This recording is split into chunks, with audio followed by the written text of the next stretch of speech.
There is an age gap between the years of 15 to 21. It beats the 20 to 30 typical masculine years of development that we've all heard of. We've heard about how 20 to 30 are the years that really make a difference in your entire life. Those are your years to grind and not to party anymore. Party's done. Your 18 to 20-year-old years are done of partying. There is no more of that. You have to work from 20 to 30 to become a young, successful entrepreneur. But what you don't hear about is the rare 14 to 15-year-old teen years of where you get this sort of a spark of interest and you take advantage of that. Alongside some other things, maybe some things from your background, some trauma, and you mix that in to that weird combination of testosterone, spark and ambition. I believe this is the actual few years you need to take advantage of. Instead of going to all of these like parties, oh, are you gonna go to this party to smoke some weed or some kets? Instead of doing that and getting drunk and just like having fun with life, living in the present moment, instead of living in the present moment, you sacrifice and delay gratification for a more fulfilling future and perhaps a better happiness. The opposite of cheap dopamine, a deeply fulfilling whole feeling in your body. You sacrifice those years of partying for this monk-like happiness. Instead of going to parties and hanging out with useless, pointless friends, you go ahead and try your best to find your purpose. Maybe it's money, maybe it's becoming a monk. But the point of this video is to bring to light a better form of grind years. Better than the typical 20 to 30, because I think this video speaks for the teenagers that have things to do. They want to make money. They want to become this ambitious young man striving for amazing goals instead of partying and like just waiting until the age of 20 to 30 to actually grind. This video is for you, the teenager. Now, before we dive in straight into the tips and the things that really bring into the light of what this actual age gap is, I want to tell you a story about specifically one day in my bedroom where I was going down a giant rabbit hole because I just finished a deep work block of literally just uploading these pointless sort of products that I didn't care about, from AliExpress to this CJ dropshipping to Shopify, just some drop shipping manual labor type of task that I didn't truly enjoy. After finishing that, I obviously indulged into like Netflix, porn, and specifically with this time, I remember going down a red pill rabbit hole. And going down this rabbit hole, I discovered the concept of 20 to 30 years old and how these years are meant to be your sort of grind years, and how these years can literally make you, instead of the average man, which you just like go and work your 9 to 5, come back, drink a beer, watch TV with your wife, that's like a 5 hour 10. Instead of being that, you can be maybe a dude that drives a BMW, or if you try really hard, you can become a high value man at the age of like 30 something. But then I thought about it for a moment, because at that time I was really into Iman Gadzhi, and I thought about it.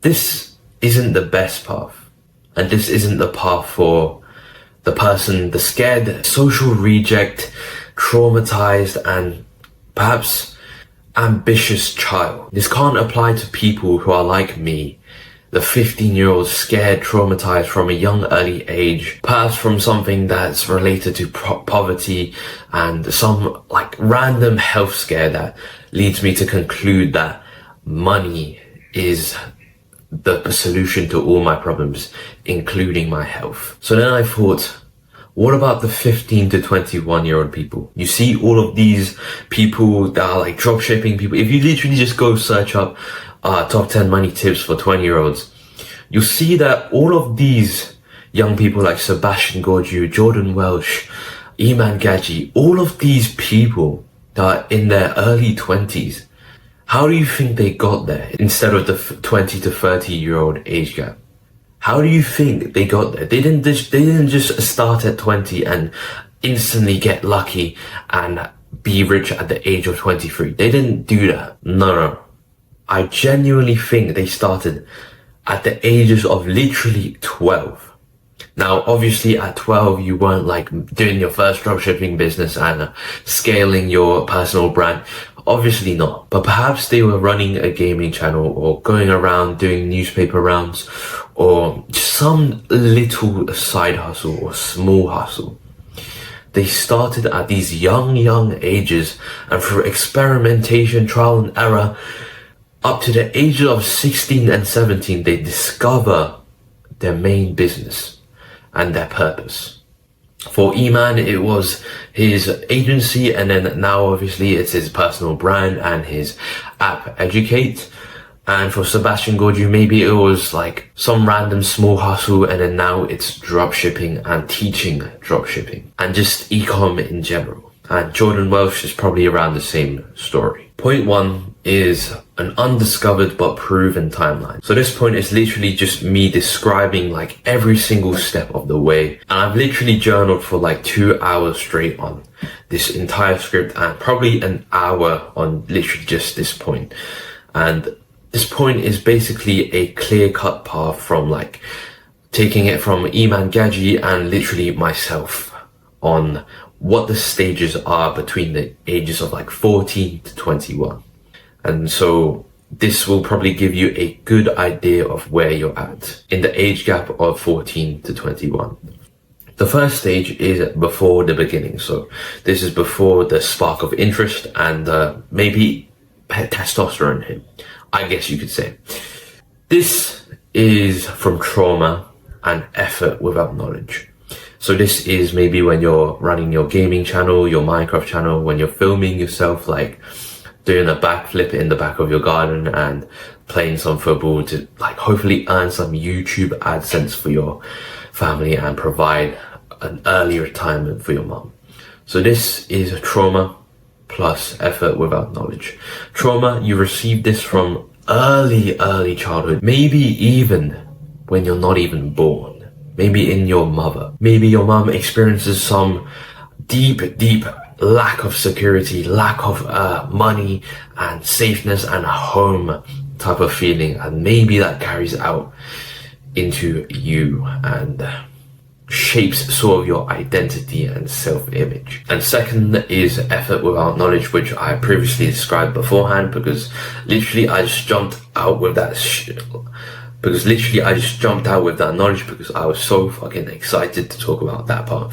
I don't know why, but effort without knowledge, once again, it's running your Minecraft channel and not really knowing how to make money, not really discovering any sort of purpose, and maybe even not discovering your favorite self-improvement influencer. I think a part of this, I'll just tell you straight up something that is more personal to me, but maybe personal to you if you don't have a sort of father figure. So in this stage, it's probably, from what I've noticed from myself, I don't have a father figure, is that once you discover someone to follow, once you discover a sort of leader, an influencer online, maybe it's Iman Gadzhi, maybe it's Alex Becker, maybe it's Alex Hormozy, maybe it's Hamza. Once you discover someone like that, it gives you a sort of superpower of learning. You learn sort of faster than everyone else, and you're sort of filling a gap in yourself that you didn't know you had. And you learn all of these things about masculinity, these productivity tips that really your father should have given you, and how to perform in real life, what like social normalities you should actually go and pursue, social skills. All these things, you have a sort of better sponge effect to yourself. You learn it better than the average individual which has a father or a strong father figure, if you get what I mean. And so that is stage 1. Stage 2 is the beginning. This is the spark of interest and hope. This is when you reach the stages of perhaps 15 or 16, where you gain that instant spark of, oh shit, I have traumas. Oh shit, I need to provide for my mum. Oh shit, we're gonna have to go to college, and then when I get out of college, I'm gonna be 18, and then I'm gonna have to either go to university or work a 9-to-5 job. It's a race of time. Oh fuck, I'm 15 right now. I gotta race. I gotta fucking get out of the system. I gotta break through the fourth wall and start making income before the age of 18, so that I don't have to work a normal 9-to-5 job or go to university. Oh fuck. And maybe this is also the stage of discovering your favorite influencer that you can sort of, or maybe it's a collective of influencers that you band together and sort of fill the gap of your missing fatherhood.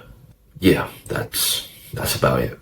Number 3, the stage 3 is 1 year in, exponential growth in all areas. So I'm sure you've heard about the point of, if you've ever been in a gym and you make astounding progress at the beginning, this is because your body hasn't been conditioned to being hurt before. It hasn't been conditioned to being literally failure upon failure. And then in the first week, you're always sore.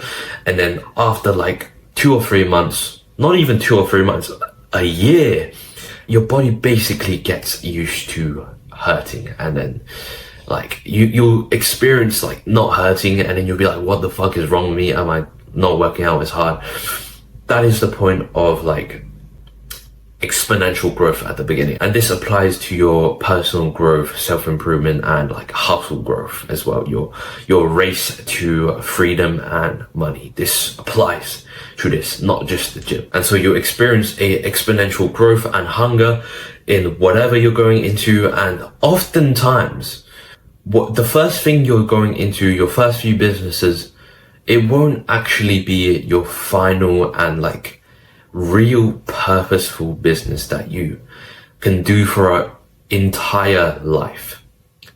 It won't be the thing that like, let's just take Elon Musk as an example. It won't be a thing of just discovering SpaceX. Holy shit, I love space so much. I'm going to contribute my entire life to this. I'm going to become a workaholic on this subject. It won't be like that. From my experience, I went to fucking make a Minecraft channel with like a giant like archive of different variety gaming, and then I literally moved on to sitting in front of my doorstep and selling like a candy, fucking chocolate to random strangers that would walk by, and then just so on and so on. There's so many different small hustles for you to explore, and this is the stage of exponential learning and growth.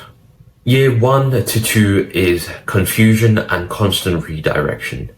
So this is basically what I just explained before. I kind of just like got lost in my speech, and I explained the literal just like flying around different businesses and finding the right one. Now in these years, I want to know that it's genuinely okay for you to just like switch around in businesses if it's not purposeful. So let me just go on a side tangent here and tell you, like, from my experience, like, I genuinely felt this before, what a business is purposeful and what business is not purposeful. How do you tell the difference? The main difference is that once you discover your purposeful business, so the business you can work on for the rest of your life, you feel this elevated levels of happiness. So let's say you've literally finally took the leap of like stopping your dropshipping business and then going into your purposeful business, that's maybe YouTube. Once you take the leap and finally cut off your dropshipping store, you cancel the Shopify subscription. Once you take that leap, from 2 to 3 days in, you'll find you have this elevated sense of happiness. It's like your dopamine and serotonin levels, you know, that sort of feel-good feeling after you've done a bout of work, a deep work, 3-hour session of maybe reading or just doing some hard work. You'll get that level throughout your entire day, provided that you do the work in your purposeful business, because you literally want to do it. You get that elevated level of maybe 20% more happy than your average self when you were doing the dropshipping business. You have that constantly provided to you. And so another thing to tell if this is your purposeful business is that, once again, you're a workaholic now. You fucking love this shit. And another thing to tell if this is your purpose, your purposeful business, is that all of your bad habits go away. Provided that you have this disciplined sort of mindset of, I'm gonna do a big bout of work and then I'm gonna be better throughout the day and then I can watch movies. Provided that you have that mindset when you don't have a purposeful business, when you're doing your lack of fulfillment and dropshipping business, let's just say dropshipping. Provided that you've made that switch, you'll feel that all of these bad habits of maybe after finishing your dropshipping work per day, now that you switched over, you feel that you won't have the urge at the end of the day to watch Netflix anymore. Because from what I felt when I did my lack of fulfillment dropshipping business, is that even though I was disciplined and throughout the day I was just like working, but then at the end of the day, I would search P in the browser and then go down a rabbit hole of literal torment, regret, and post-nut depression. And watch Netflix, anime. But as soon as you discover this purposeful thing, for me that's YouTube, and you put 100% of your efforts in it, you quit literally your, let's just hypothetically say, surfing session, your literal paddleboarding session, your piano lessons, you quit all of that and put 100% trust into this business. You will find that all of these bad habits go away in place of work, because you'll enjoy this work so much so that it's more fun than typing P in the browser. And that actually brings me to the third point, which is year 2 to 3, which I again briefly explained beforehand, which is purpose found plus all resources dialed in. And that's literally what I explained beforehand, which is find your purpose and cut out literally everything that is blocking your purpose. So that may be lack of sleep, terrible diet, family like interrupting you. And so it may even be some different side hustle that maybe your parents, maybe if you have Asian parents, or maybe even just generally strict parents, I genuinely think that when they put you to, let's say, gymnastics, you're gonna have to go do surfing now, you're gonna have to go play piano, you're gonna go play violin. You'll have to somehow manage to convince them that you found your purpose now, and that all of these different side hustles, I guess you could say, is actually like inhibiting your growth and full potential in this area of purpose. And it's literally inhibiting your happiness if you think about it. If this work, literally, it's so hard for me to like convey this feeling through the camera unless you've actually experienced this shift in like no purpose to purpose before. But this is literally like the pinnacle of happiness. If you literally just work a 10-hour day of you, like every single day is just tapping into deep work of like 5 or 6 hours of your most purposeful, highest contribution task of, let's say, if it's making a YouTube channel, just recording, then this will make you so happy. It's such a beautiful thing. If you've never experienced it, it's hard for me to explain it, but if you experienced it, you'll know what I'm talking about. This is like the pinnacle of happiness.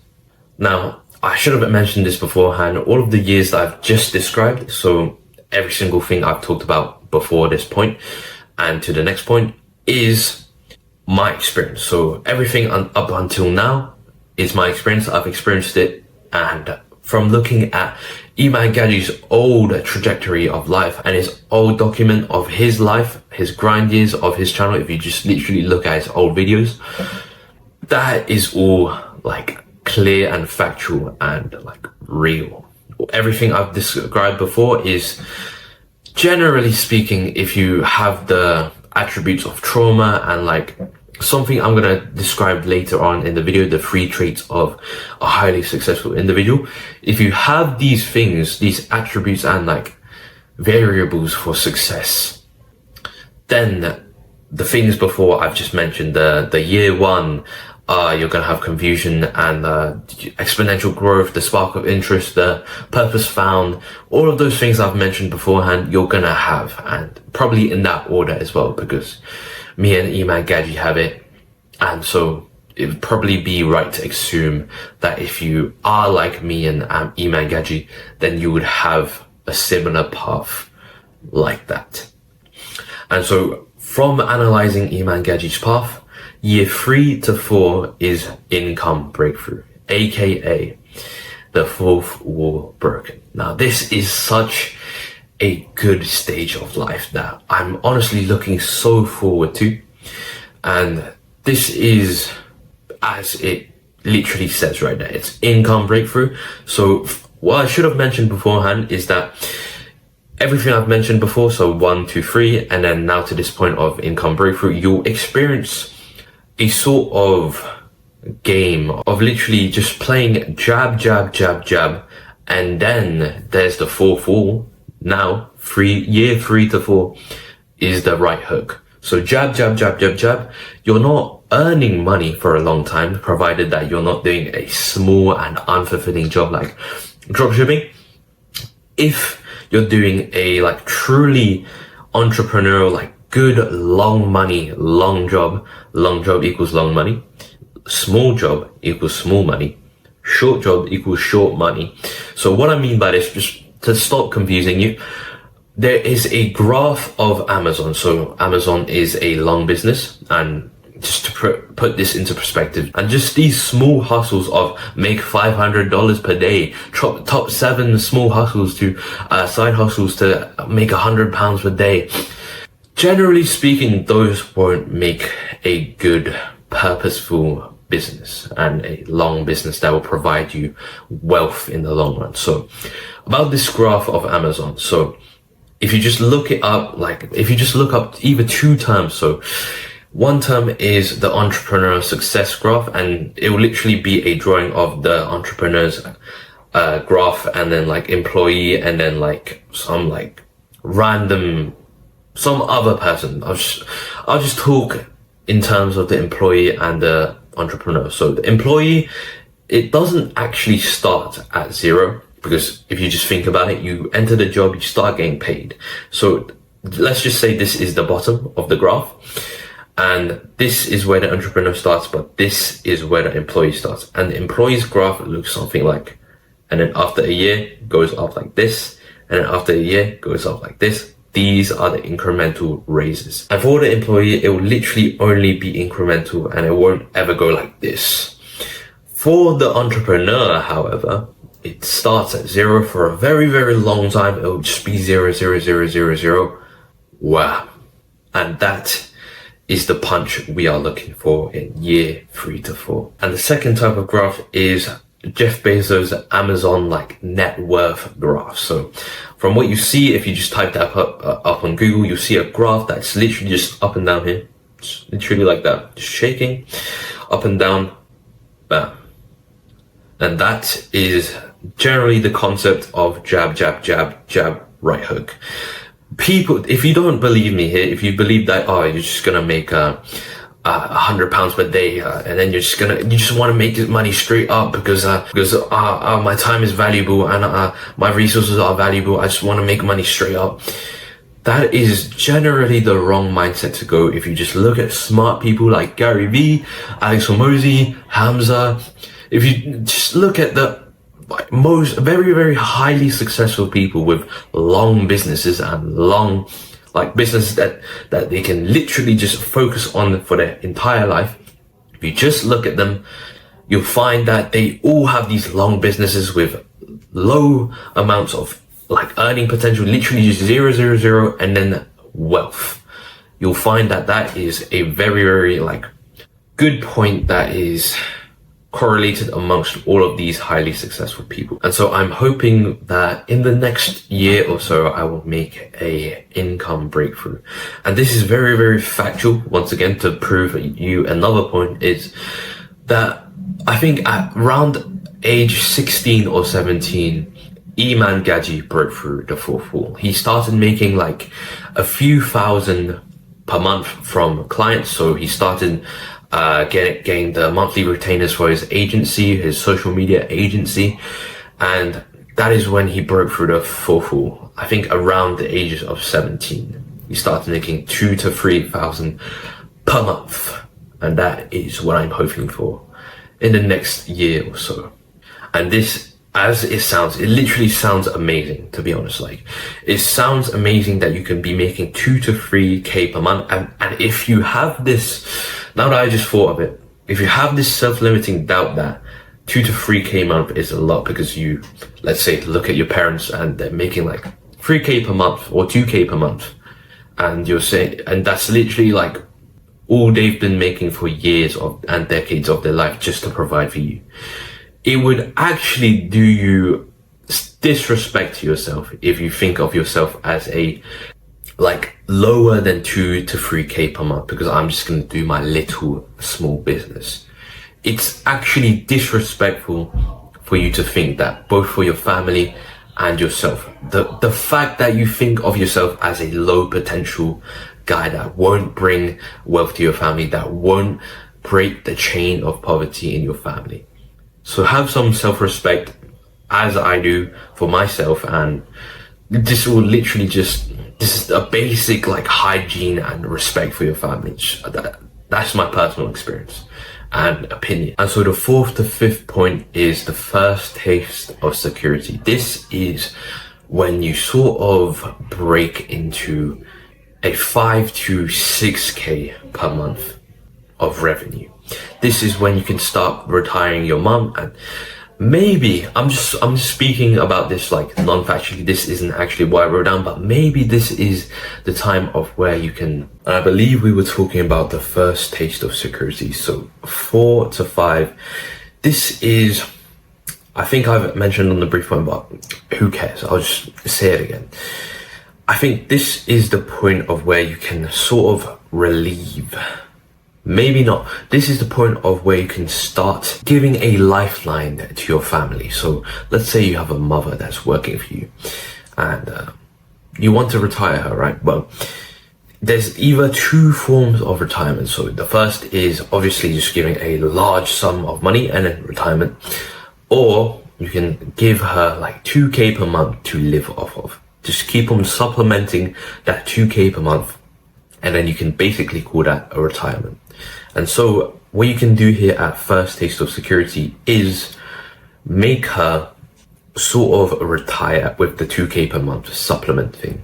And I believe that's the best case scenario, because that is, at least for me, a big reason why I'm doing all of this in the first place, to retire my mum.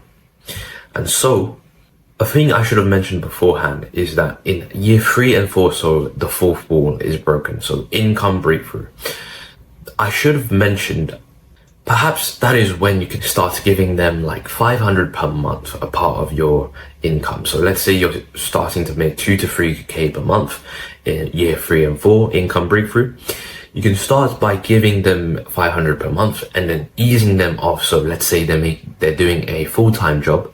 You can make them go ahead and do a part-time job, and then from doing that, they'll be much more happier. But if you do that, you'll want to make sure that they have something to do, if you get what I mean. So we talked about purpose a lot in this video, but I think something that's important, once you ease them off and make them like do only part-time, you sort of need to give them something to do. And it's probably very easy, because now that I think of it, they will probably, with all of that spare time, provided they don't just binge watch movies, because I don't think any old person, like older than us right now, would actually just binge TV shows all day. Like my mum, specifically with my mum, she'd probably go out, visit some friends, do some garden work, and through natural like silence time of silence and just time of freedom, they'll naturally discover, like, I wouldn't say one singular point to focus into, especially if they're female.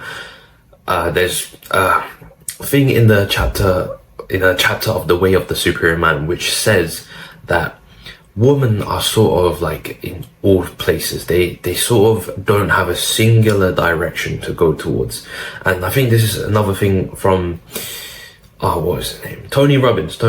This is also another point that Tony Robbins gives. It's literally that men can have the superpower to go directly in one point and channel everything into one point, whereas women have dispersed all over the places. So especially if the person that you're retiring is a female and she has feminine energy, which she will probably have more of if she's been let off work. So if you just think about it, 9-to-5 jobs, working in general is more of a masculine thing.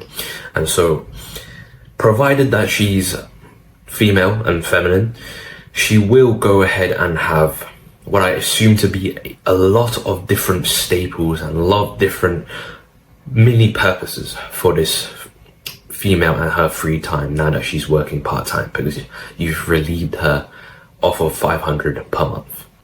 And so you'll just like, the best advice I can give here is try to not let them fall into the trap of watching TV shows all day long, eating junk food, doing nothing. Just try and let them develop healthy habits, if you get what I mean. And don't worry if your mum is pursuing multiple things like gardening, cooking, going with her friends, and baking. Just like some of those, all right? It's a good thing. It's a happy thing to just, walk downstairs and your mum's baked a cake because she's got free time and she's only working part-time. Just, if you imagine that in your head, that's pretty beautiful. Now, year 6 is scale large new campaigns and team building. So this is the current stage I believe Iman Gadzhi is on, and to be honest, I don't really have much insight in this point because I can't really view that far, and Iman's literally on this point and I'm using Iman as a sort of path viewer, I guess you could say. And so I don't really know what is after this point, because it seems to be yet to be discovered, at least documented online. Or I just genuinely think that to look further than year 6 scale large new campaigns and team building is just to let all of these 21-year-old young millionaires like Iman Gadzhi, Hamza, Sebastian Gorgi, all of these people, let them do it first and then see what is the best case scenario for us to follow, and then we can avoid the giant pit holes and mistakes, and then hopefully we can be better than them. And to explain what scale large new campaigns team building is, it's literally just what Iman's doing right now. He's scaling, he's quit his old business that got him here, and then he's taken more of a team leader perspective rather than the solo grinder he once was.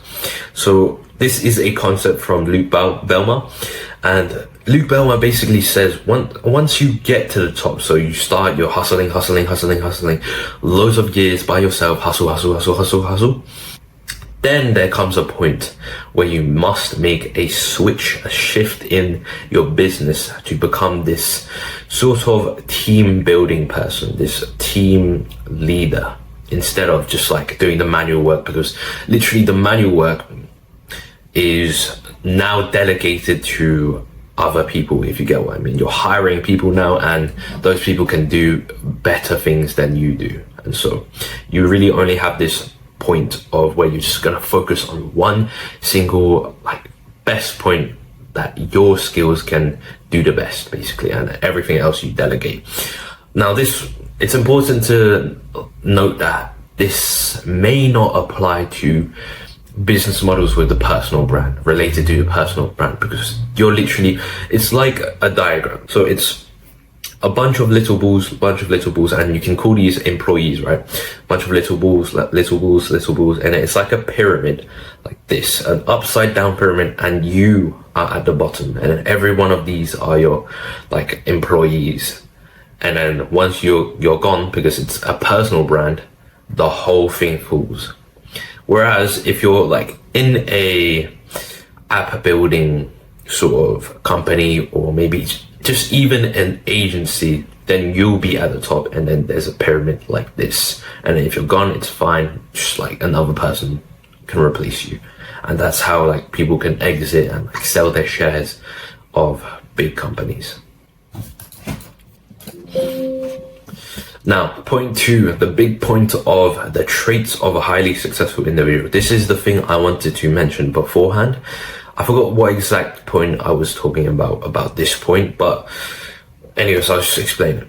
3 traits of a highly successful individual. The first point is superiority complex. So you feel like you're better. You feel like you have a little bit more self-respect for yourself. You feel that you're better than everyone in the room. You're like more deserving of more. You deserve more and you want more. And you view other people as lesser than you because you feel that you sort of have this, as it says, superior sort of personality because you have something to prove of it. You feel like you have something inside that you can prove this superiority.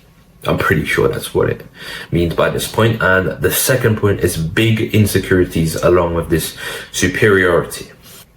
What this means is you probably have suffered a lot of trauma. This is probably related to trauma, to be honest. Like if you have a bunch of insecurities of, let's say, poverty, how am I going to pay rent next month?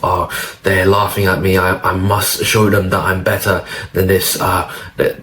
They don't think I'm worth anything. They retract. They don't want to be friends with me because I'm not good enough. If you just have any of these, then that is a sure sign of highly successful individual. I gotta prove it to them. That is essentially what this point is, I'm pretty sure. Number 3 is good impulse control. So good impulse control, that it's literally as it says. So you're disciplined, you don't do any bad habits, you have this mind of like David Goggins, basically.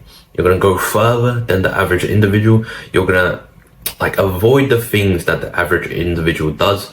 And it's like you choose work and the disciplinary things over the instant gratification. I think that's what the point means. And so I actually got these 3 traits from a guy called Alex Hormozy. I highly recommend you looking up. He's a pretty intelligent guy. So if you doubt this point, then if you just think of any highly successful people, Steve Jobs, Elon Musk, Amazon, Jeff Bezos, you'll see that probably all of them have these 3 traits. So superiority complex, big insecurities that fuel them from under. So I think this point of 3 traits actually relates to another point that Alex Hormozy once again made, is the diagram of you being a rat and there being cheese here and there being a cat here. So a person is either motivated by desire or fear of like death, basically.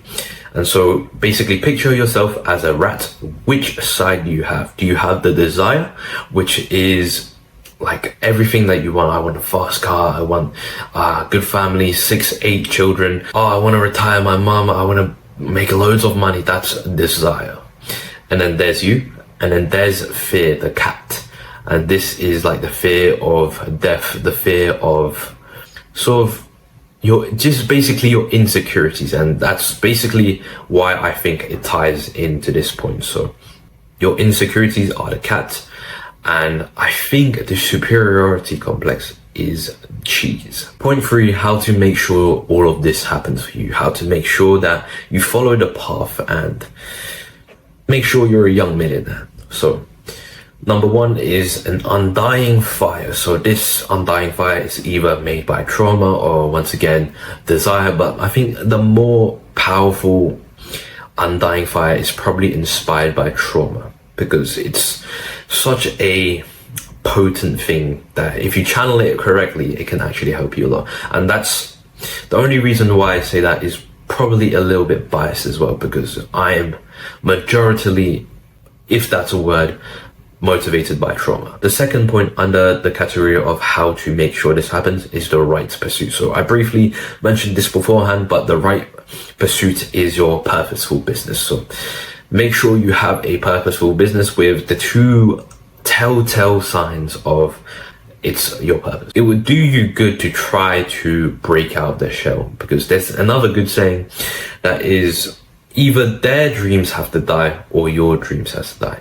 So either one has to die.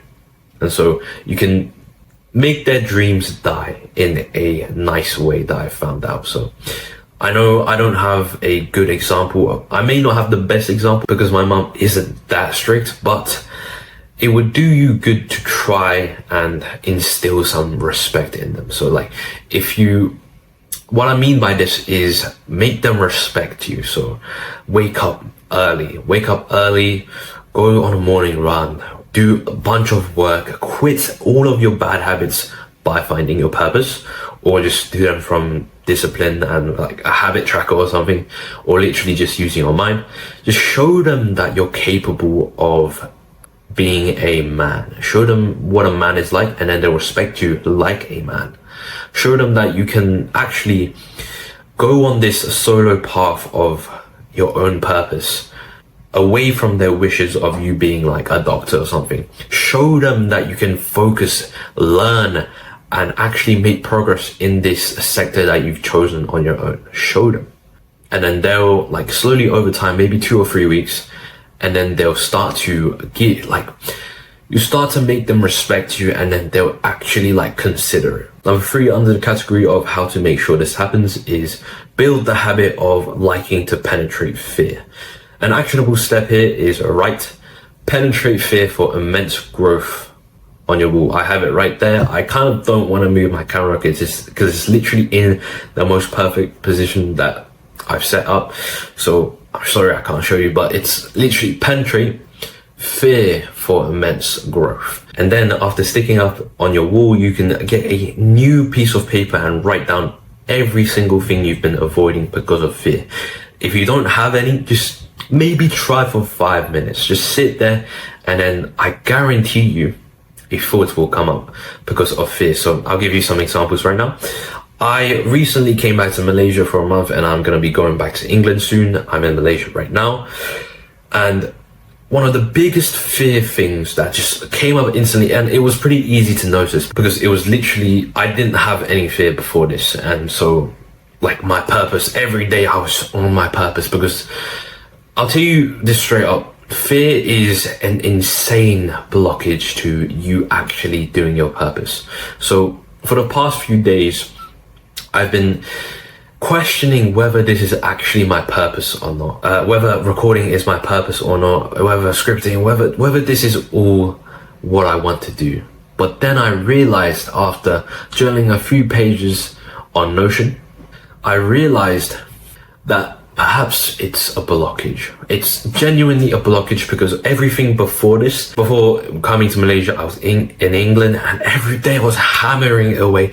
I was so happy recording videos and just doing everything related to this hustle of mine. I was so happy until I realized that the blockage here and the fear here is the fear of judgment from all of my uncles in my family's house. Every time they walk past, or even my grandmother walking past and maybe talking to someone and getting me out of flow when I'm recording, when it's not silent, my uncle literally blasting his video game on his phone, literally just all of these things just are blockages to you fulfilling your purpose and just fulfilling your purpose. And so just try and look out for fear. Try and look out for things of fear. I'm so scared of my uncle's judgment. And the reason why I tell you to write this down on paper, it literally makes it tangible. It makes it so it's in front of you. And then if you even better, say it out loud. This is a concept from David Goggins. If you say it out loud, then you'll actually realize how much of a bitch you are. Because you get to see this from a third person view, and so it makes it seem sort of weird. Why am I even scared of my uncle's judgment? If you write it out on a piece of paper, this is literally what I did, right? Say it to yourself. Like my example was, I'm scared of my uncle saying, "What are you doing?" Or something along the lines of, "Oh, I'm scared of my uncle's judgment and him saying blah, blah, blah." And that's And that's stopping me from fulfilling my purpose and bringing retirement to this whole family and saving everyone in his family and being the one that breaks the poverty chain. Now that you think of it in this way, this big scale, that this little judgment that probably isn't even in your uncle's mind, because your uncle, if he's a good person, he probably loves you because he's like been with you as a child, he's played with you as a child. But if you just think of it in this way, that's such a bitch way of thinking, if you get what I mean. Like, if you just think your uncle's judgment that isn't even real, that you made up in your head, to stop a family's best golden rocket, as an example, to breaking the poverty chain, that's such a weak mindset. And so really try to find out all of your fears, everything that's maybe blocking you, and journal it for a bit, and then do actually find some, because just from journaling, generally, this is just journaling advice, but generally speaking, if you just sit down, nothing comes out, but then after a few more minutes, something out of your subconscious brain pops into your front of your brain. Number 4, under the category of how to make sure this happens, is the right ego. So there are 2 types of egos from what I've noticed from myself and just online generally. The wrong type of ego that everyone's like, oh, ego is the enemy. This is the ego that's like, I'm better than them. I don't need to work anymore.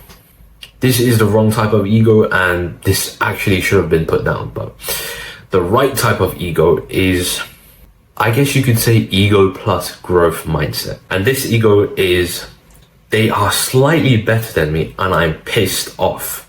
Why are they better than me? I've been training more than them. I've been training harder than them. I must be better than them. So why do they look better than me?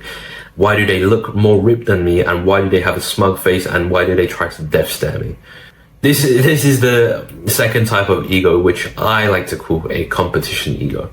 So this is literally looking at your competition, getting pissed, and then utilizing that deep hatred of ego to fuel your journey and your growth. You can develop this very easy by simply just going to the gym. If you just look at some random like guy that is way more skinny than you or way more buff than you, doing more than you, somehow you just get pissed and you get this immense rage that you can just like start pumping out more reps, and you actually get a better workout. Number 5, under the category of how to make sure this happens, is a sense of deadline, fear, and hope. This is actually another actionable step, which is write a big goal of whatever you want with specifics and set a deadline for it. Stick up above your workspace. If you can't, then Notion will do. What I mean by this is that, personally for me, I find that without a sort of time frame or a deadline, it kind of doesn't make it possible. It doesn't make it tangible. It doesn't feel like you can grasp it. Like, I'm gonna become a billionaire. So I'll just give you an example of mine. So, millionaire at the age of 18. That's an example.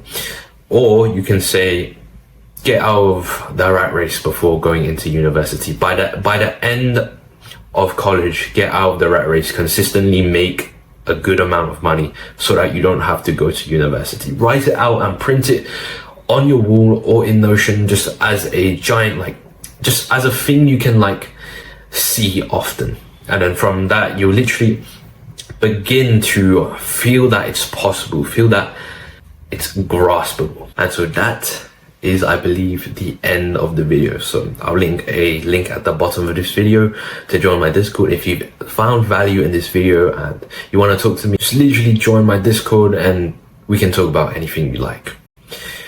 In a bit, bro.